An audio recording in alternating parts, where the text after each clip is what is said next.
한덕수 총리가 잠시 후 국회에서 추경 예산안 시정 연설을 합니다. 진심 어린 충고를 드리겠습니다. 한덕수 총리는 대선 출마 망상을 버리고 오늘 국민 앞에 불출마를 선언하시기 바랍니다. 한덕수 총리는 12.3 내란 사태를 막을 의지도 능력도 보이질 않았습니다. 국민이 이룬 123일의 빛의 혁명 기간에도 국민이 아닌 내란 세력 눈치 보기와 위헌적 월권으로 내란 속의 대행을 자처해 왔습니다. 내란을 대행하면서 경제와 민생은 뒷전이었습니다. 민주당이 내수와 소비 진작을 위해 대규모 추경이 필요하다고 연초부터 촉구했지만 뒤늦게 12조 원 찔끔 추경을 들고 와 생색 내려고 합니다. 트럼프 대통령과 한참 믿지는 통화를 하고도 무슨 대단한 업적인 양 자랑하고 있습니다. 외신엔 출마설을 흘리면서 국내엔 아닌 척 차출론인지 추대론인지 상황을 즐기고 있습니다. 대선에 출마할 자격도 능력도 깜냥도 되지 않습니다. 그럼에도 한덕수 총리가 대선에 출마한다면 그것 자체가 대한민국 헌정질서와 민주주의를 다시 한번 짓밟는 제2차 내란이자 윤석열을 부활시키려는 친이 쿠데타 두 번째 친이 쿠데타의 다름 아닙니다. 1970년 공직에 입문해 국무총리만 2번 역임했고 선출되지 않은 최고위직인 대통령 권한대행까지 경험했으면 충분합니다. 그렇지 않습니까? 이 정도로 만족하고 허황된 야욕을 버리십시오. 앞으로 40일 대선을 공정하게 관리하고 국정을 안정시키는 것이 55년 공직 봉사의 명예를 지키는 유일한 길임을 명심하길 바랍니다.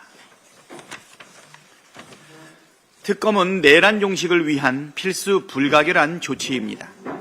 내란 속의 윤석열은 최근 공판에서 반성은커녕 칼 썼다고 무조건 살인은 아니라는 뻔뻔한 궤변과 발뺌으로 일관하고 있습니다. 국민의힘 권성동 원내대표는 윤석열 징계를 언급하는 것 자체가 불순한 정치적 의도라며 한술 더 떴습니다. 박성재 법무장관은 법무부와 대검에 알박기 하고 있습니다. 내란 관련 기록들은 봉인된 처지에 놓였고 경호처 비아폰 서버는 여전히 압수하지 못하고 있습니다. 12.3 내란의 트리거가 된 김건희 명태균 게이트 수사는 지지부진합니다. 검찰은 김건희를 당장 소환할 것처럼 호들갑을 떨더니 감감무소식이고 최근엔 홍준표 여론조사비 대납 의혹의 핵심 인물이 해외로 도피해버렸습니다. 특검이 반드시 필요한 이유입니다. 더불어민주당은 더 강력한 내란 특검으로 내란 잔당을 소탕하고 더 세진 김건희 특검으로 무너진 정의와 상식을 바로 세우겠습니다. 오늘 밤 워싱턴에서 한미 고위급 통상협상이 시작됩니다. 최상목 부총리와 안덕근 산업부 장관이 대한민국의 국익을 최우선으로 임하길 거듭 촉구합니다. 협상을 서두를 이유도 없고 협상을 타결할 권한은 더더욱 없습니다. 다시 한번 강조하지만 다음 정부의 모든 권한과 책임을 넘기고 지금은 결론을 내리면 안 됩니다. 우리가 요구하는 것은 이 두 가지입니다. 혹여라도 감당할 수 없는 행위를 한다면 역사의 죄인으로 이름을 남기게 될 거라는 사실을 명심하기 바랍니다. 다음은 진성준 정책위 의장님의 발언이 있겠습니다. 올 1분기 경제 성장률이 마이너스 0.2%로 뒷걸음질 쳤습니다.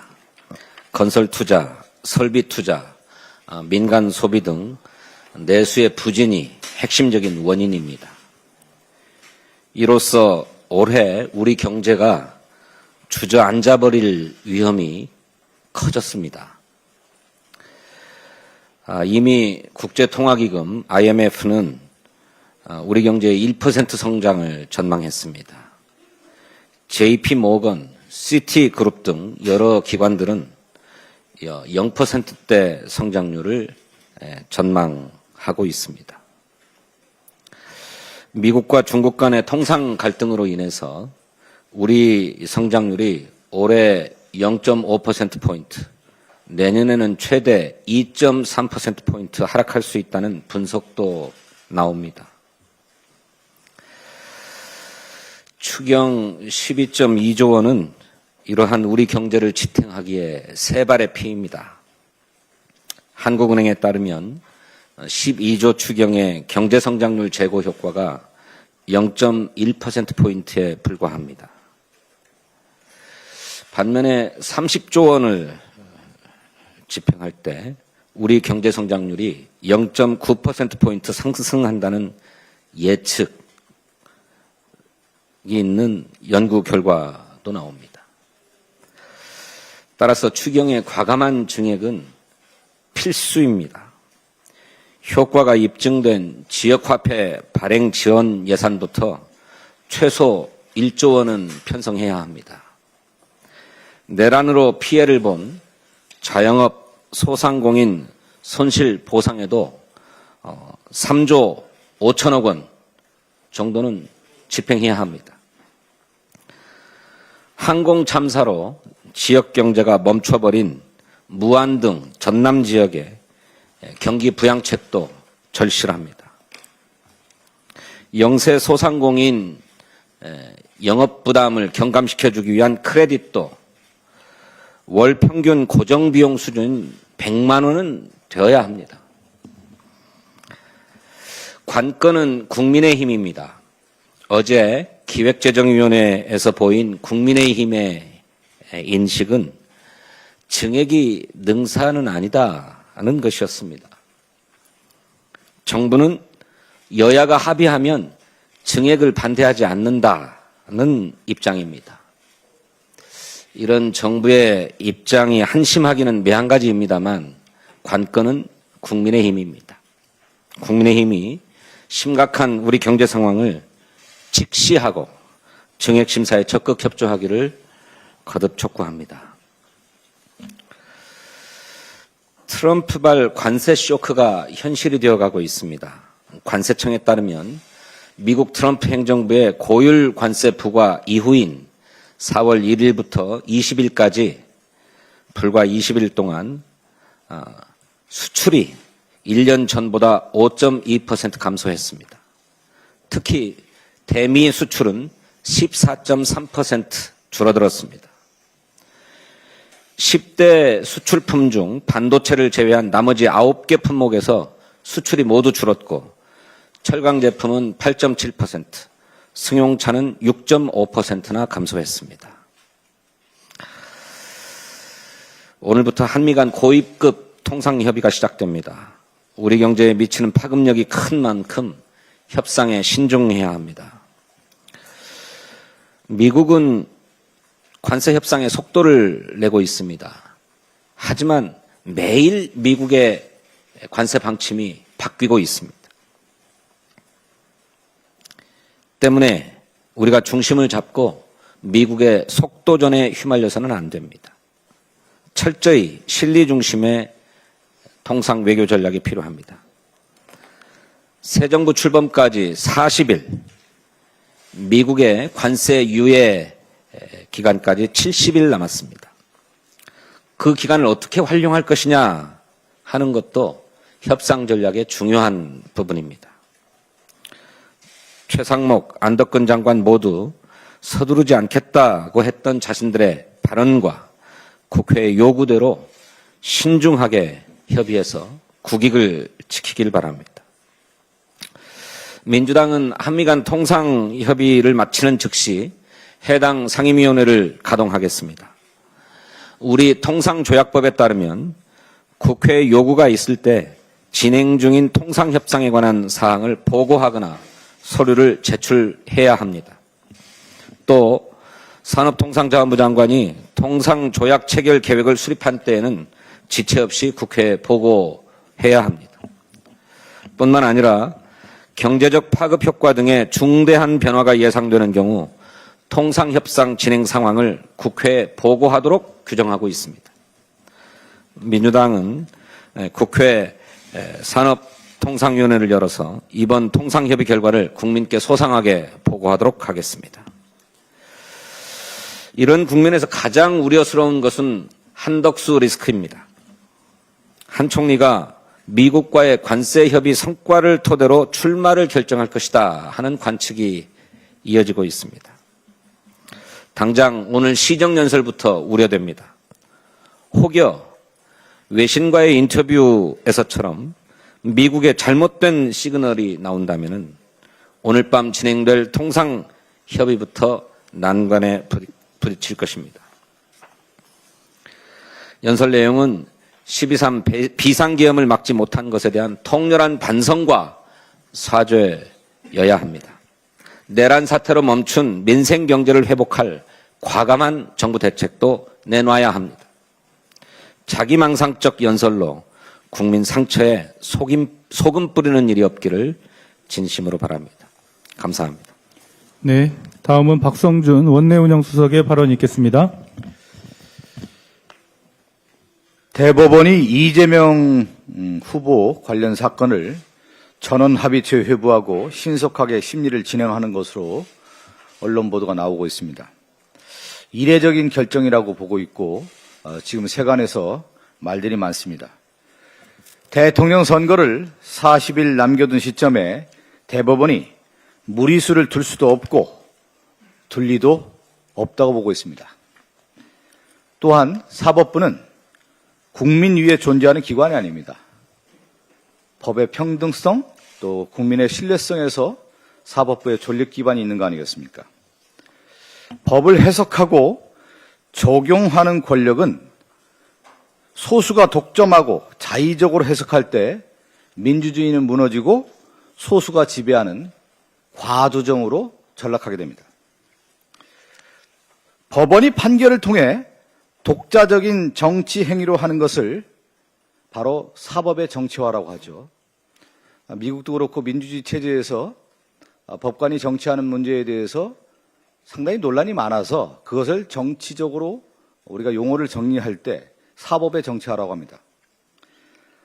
그러니까 법의 지배, 우리가 얘기하는 법치주의가 아닌 소수의 법관에 의해서 정치적 사건을 재단하고 자의적으로 해석하는 경우를 우리가 영어로는 주리스토클라시, 법관에 의한 통치, 더 나아가 이 사법의 정치화라고 하는 부분을 얘기합니다. 지금 이 대통령 선거를 40일 남은 시점에서 대법원의 전원합의체의 신속한 결정이 이루어지고 있는 시점에 이 부분을 많은 국민들이 우려하고 있는 것 같습니다. 다시 한번 말씀드립니다. 대법원은 국민의 신뢰, 또 법의 지배, 법치주의의 확립, 모든 국민이 법 앞에 평등하다는 이런 가치의 실현이라는 점에서 대법원이 존립의 기반이 있는 것처럼 정치적 사건에 대해서 자의적 해석을 통해서 사법의 정치화를 모색한다면 혹시 모를 그것은 많은 국민의 지탄을 받을 수 없다는 점을 명확히 밝히겠습니다.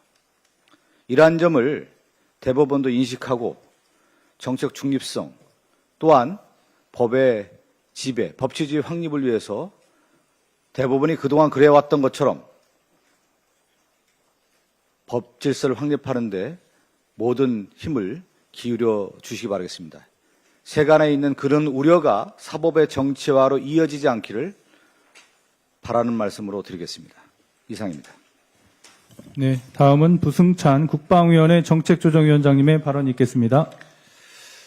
어제 국방위원회 법안심사소위위원회는 정부의 계엄 선포 요건과 절차 준수 의무는 강화하고 국회의 계엄 해제 권한 행사는 보장할 수 있도록 계엄법 일부 개정 법률안 62건을 병합심사에 대안을 국민의힘과의 합의로 통과시켰습니다. 법률안 요지에 대해 설명드리면 먼저 계엄 선포 전 국무회의 심의회의록을 의무적으로 작성하고 국회에 계엄 선포를 통보할 시 회의록을 송부하도록 하여 계엄 선포의 요건과 절차 준수 의무를 강화하였습니다.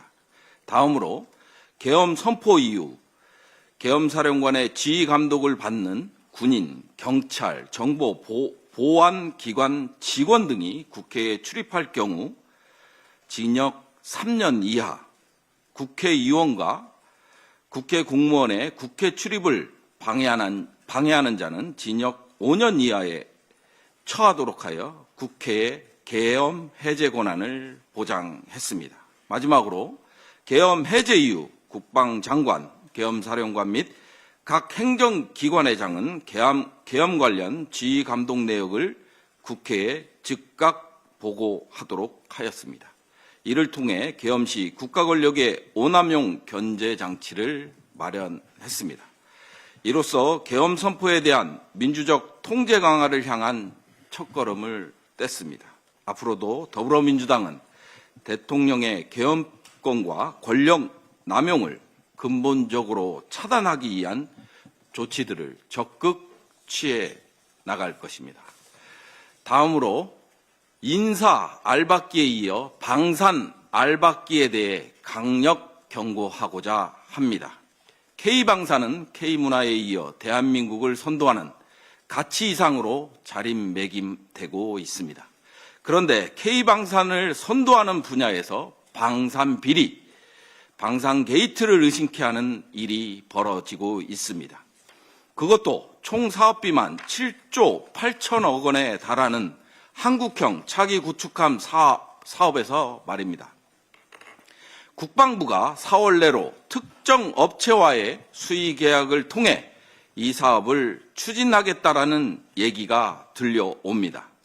민간 방위 사업 추진위원들이 절차상의 이유를 들어 반대하고 있고 국회 국방위원회에 납득할 만한 설명조차 없어 우려가 제기되고 있는데도 말입니다. 더욱이 방사청은 지난 2월 이번 사업과 관련해 산업부와의 협의를 통해 차기 구축함 생산 능력을 갖춘 방산업체 2곳을 지정한 바 있습니다. 이는 국가개혁법에 따라 경쟁 입찰을 기본으로 하겠다는 의지를 천명한 것입니다. 그런데 갑자기 수의 계약이라뇨. 정권이 2개월이 채 남지 않은 상황에서 알박기를 감행하는 저희를 알기는 어렵습니다. 그러나 곳곳에서 들려오는 제보에 따르면 방산과 권력의 커넥션을 의심케 합니다. 강력 경고합니다. 국방부가 합리적 근거 없이 특정 업체와 수의 계약을 추진한다는 것은 방산 비리로 규정할 수밖에 없으며 따라서 더불어민주당은 감사원 감사청구 법적, 행정적 모든 조치를 취해 나갈 것입니다. 당장 방산 알박기를 멈추기 바랍니다. 이상입니다. 네, 저도 한 말씀 드리겠습니다. 금융위원회 산하 증권선물위원회는 어제 삼부토건 주가 조작 의혹 관계자들을 검찰에 고발했습니다. 하지만 핵심 당사자로 지목된 김건희와 이종우 전 블랙펄 인베스트먼트 대표는 고발 대상에서 제외됐습니다. 이는 삼부토건이 우크라이나 재건 사업을 미끼로 투자자들을 기망해 수백억 원의 부당이득을 취득한 부정거래 혐의는 인정하면서도 핵심 의혹은 털끝 하나 건드리지 못했다는 자백과도 같습니다. 삼부토건 주가 조작 의혹의 몸통이 김건희라는 사실은 국민 모두가 알고 있습니다. 그런데도 연관성을 확인할 수 없다는 판단을 누가 납득할 수 있겠습니까? 이종호의 3부 내일 체크라는 메시지, 이종호와 김건희의 친분관계, 윤석열, 김건희 부부와 우크라이나 대통령 부부의 만남, 원희룡 전 장관의 우크라이나 재건 포럼 참석까지 모든 정황이 하나의 시나리오처럼 맞물려 있습니다. 그런데 이 모든 것이 우연이라는 뜻입니까? 이러한 금감원의 조사 결과가 실망스럽기 그지 없습니다. 이복현 원장은 200개 넘는 계좌를 추적하고 있다며 7개월 넘게 시간을 질질 끌더니 결국 꼬리 자르기로 마무리 짓는 게 참으로 개탄스럽습니다. 또한 김건희와 이종호를 고발하지 않으면서 사회적 의혹 해소가 필요하다고 명시한 것은 책임을 회피하려는 비겁한 변명이자 국민을 기만하는 일입니다. 결국 다시 원점입니다. 금융당국이 김건희와 이종호를 고발 대상에 포함하지 않았지만 검찰 수사 대상에 포함될 가능성은 여전히 열려 있습니다. 이제 검찰의 시간입니다.